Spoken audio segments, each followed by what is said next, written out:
When we read, we have different voices. First, there's our reading voice, and our reading voice reads the words on the page.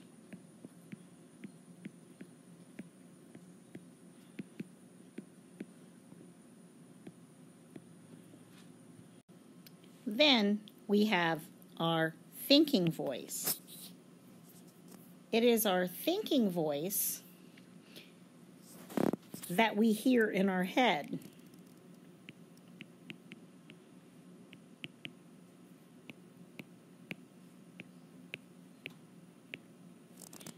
That voice is when our metacognition is working.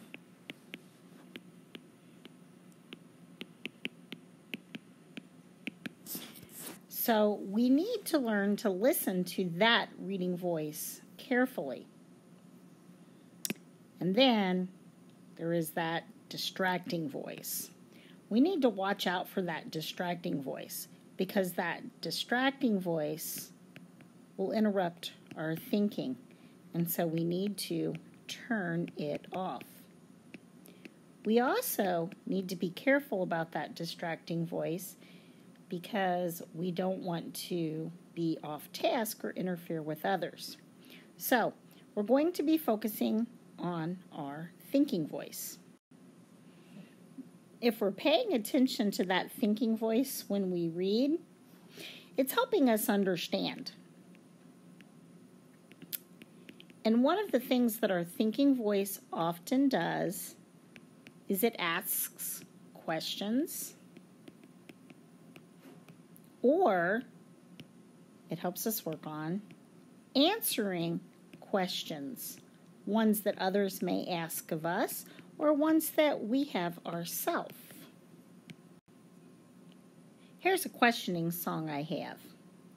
Asking questions, use my microphone, ask many questions. Who, what, when, where, why, how, if, and I wonder. Asking questions. So, think about listening to that thinking voice in your head as it is asking questions. So I'm going to give you an opportunity to practice asking questions. And I'm going to read a story to you called Listen, My Bridge is So Cool. It's a different version of the traditional tale of the three billy goats Gruff. I think you'll find it very interesting. As you're listening, I'd like you to try to come up with a question starting with each of these questioning words. Listen, my bridge is so cool. The story of the three billy goats Gruff, as told by the troll.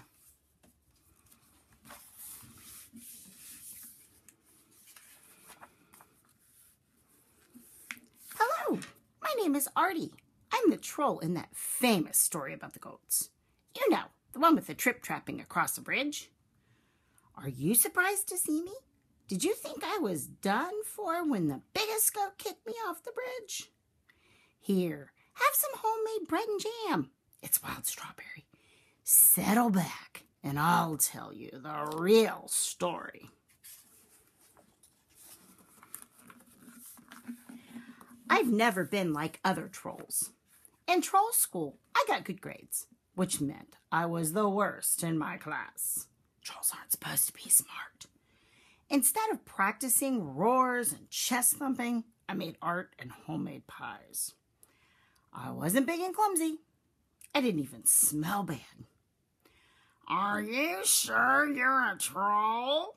The other students teased. Maybe you're an elf. When we finished school, the troll placement board gave us jobs. I was to guard a little bridge in the middle of nowhere. The other trolls laughed. But to me, the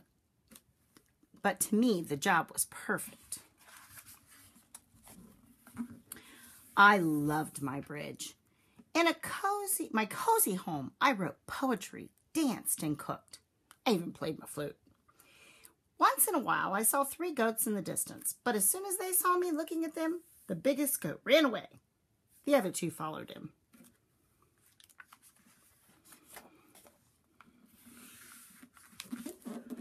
One day, a crow dropped a letter on my head. Dear Artie, you are giving trolls a good name, which is very bad.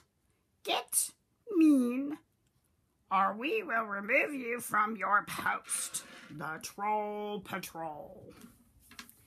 Leave my home beneath the bridge? I thought never. I would have done anything to stay, even if that meant acting like all the other trolls did. Every day I practiced my growls, stomps, jumps, and thumps. Nervously, I waited for someone to come across my bridge. Finally, my chance came. It was a beautiful summer day. I was just about to make a batch of my world-class fish stew when I heard a clicking overhead. Trip, trap, trip, trap. This was it. I hopped atop the bridge and said, "Who's tripping across my bridge?" The little goat looked at me curiously. "You're the troll?" he said. "Huh, okay." "Yes," I hollered, "and I'm going to gobble you up." "Oh, you don't want to eat me," the little goat said. "Wait for my brother. He's much bigger. He'll come along soon." "Fine," I said, and the goat trotted off with a grin.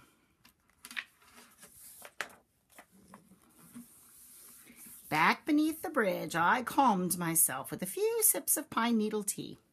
Pretty soon I heard, "Trip, trap, trip, trap." I scrambled onto the bridge and tried again. "Who's tripping across my bridge?"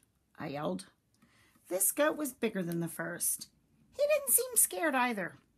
"Oh, hey," he said. "We just want to graze in that awesome patch of grass over there. Are you cool with that?" "Sure, that's..." I started to say. Then I caught myself. "I mean, I'm going to gobble you up." Maybe you could wait for my big brother," the goat said. "The guy is huge."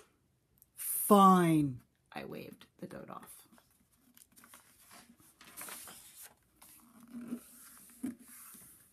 Before I could refresh my tea, trap, trap, trap, trap.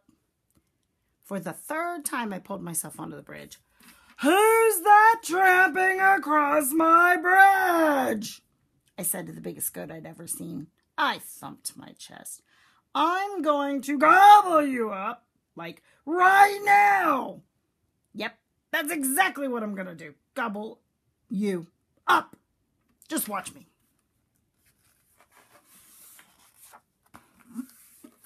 The big goat stood in front of me, trembling. "Wait a minute," I said. "Are you really scared?" He nodded. "Me too," I confessed in a rush. "I don't want to hurt anyone, really. But the Troll Patrol says I have to either act like a troll or move. And I really love my bridge."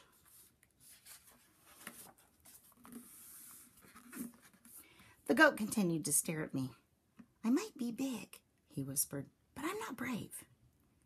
"Do your brothers tease you?" I asked.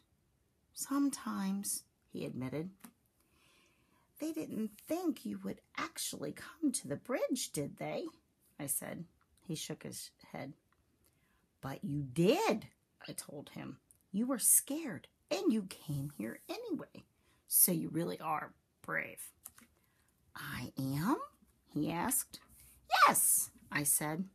Oh, this couldn't have worked out better.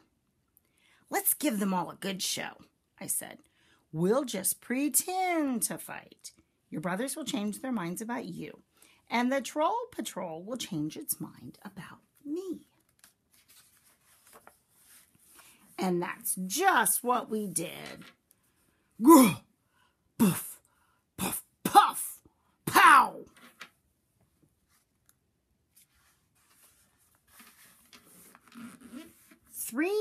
These days, my life under the bridge is better than ever. Every so often, Big Bad Billy and I put on a huge pretend fight. It's making him feel better about himself. My troll skills must be improving too. I haven't gotten any more letters from the Troll Patrol. Now, how about some more bread and jam?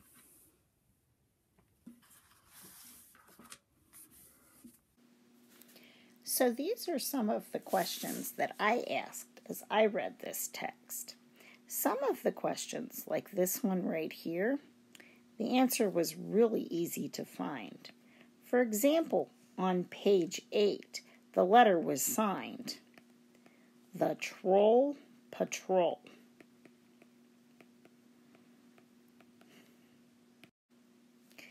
And this question is answered on page 13, where they say that they want to graze in the awesome pass of grass.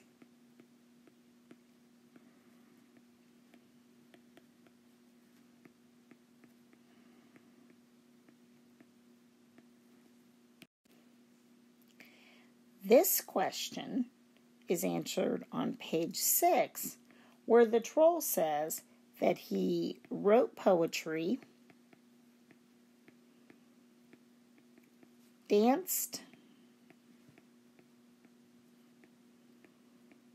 and cooked. He also said he even played his flute.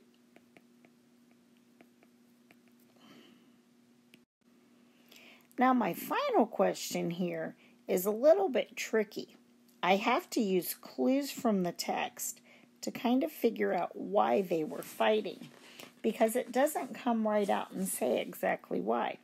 And so I can use those clues to infer an answer. That is, I can come to the conclusion that the troll and the goat fought so that they could put on a good show, meaning the troll wanted to look mean and tough to impress the Troll Patrol, and the big goat wanted to try to show that he wasn't so scared, so his brothers wouldn't tease him. Now that you're looking back at your questions, were some of the questions easier to answer than others? Let's consider a question where the answer is easy to find is something we can call on the surface. An on the surface question asks for answers that you can find on the surface or right in the text. These are the easy ones to confirm because we can find the answer right there on the page. Now, some questions get a little bit trickier and go below the surface. These questions ask you to really dive into that metacognition or thinking. You need to use the text for clues, but then you need to mix in your thinking. These can be challenging. If you can find answers right in the text, we call that explicit.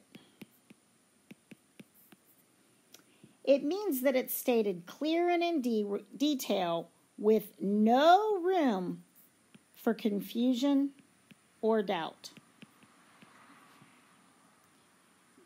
So, in other words, you can find the answer to a question right in the text, and we say that it is literally stated.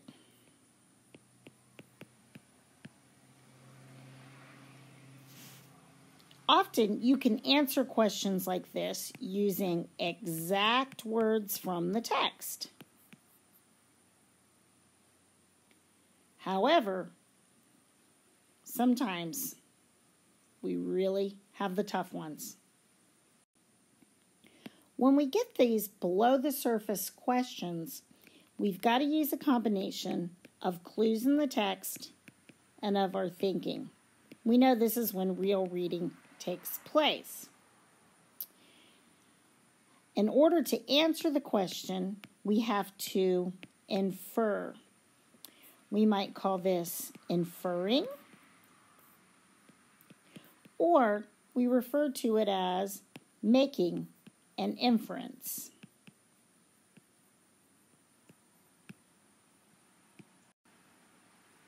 Here's an inferring song to remind you of what that means. Because when you infer, you're figuring something out using clues you know and clues in the text.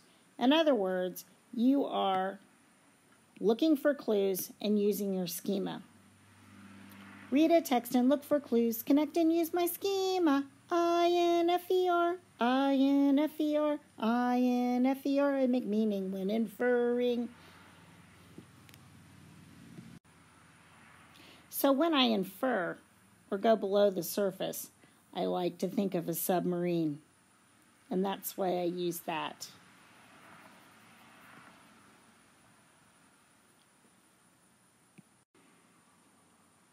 Of course, we can have questions that are, in fact, on the surface, questions that are below the surface, or questions that can be anywhere in between, depending on how much work we need to put into it. And that is when thinking runs along what we call a continuum. A continuum is a range or series of things that are slightly different from each other and that exist between two different possibilities. So your thinking can range from very obviously on the surface at one end to really deep below the surface at the other end. Now it's your turn. With your group, I'd like you to examine each question you wrote. Work with each other to decide which of your questions are more on the surface and easy to confirm, and which of your questions are more below the surface, or ones you have to really dive into the text to find clues to help you answer. Use the text to go back and check to see if you have answers that are right there where you can confirm them, or if you have to dive into the text for clues.